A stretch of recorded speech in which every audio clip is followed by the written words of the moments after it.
Hey, on today's episode, we're replacing a heat pump compressor on a package unit. And one of the things that you want to do, as you can see, our suction accumulator here is frosted up. It means that we got a lot of the refrigerant out, but not all of it.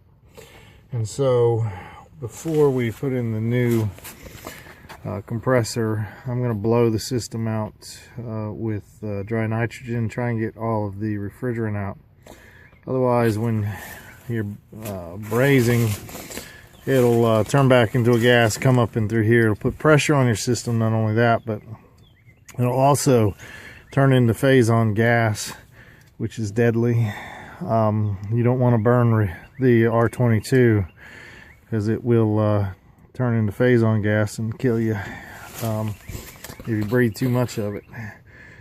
You'll know it the second that you get some, because it'll burn, but does massive amounts of damage to your lungs and mucous membrane. So definitely flush that out before we get all that, and we'll show you that here in a minute.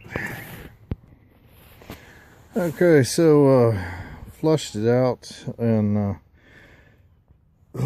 unbrazed it.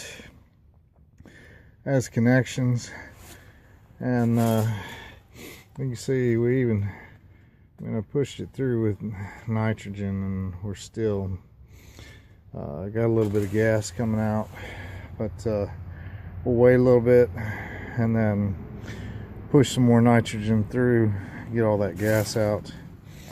And then I'll take the old compressor out, put the new one in. Okay, so I got the new one brazed in. We filled the system with nitrogen to about half a psi after flushing it out, so that way we don't get oxidation on the inside, because this one is a TXV driven system, so we definitely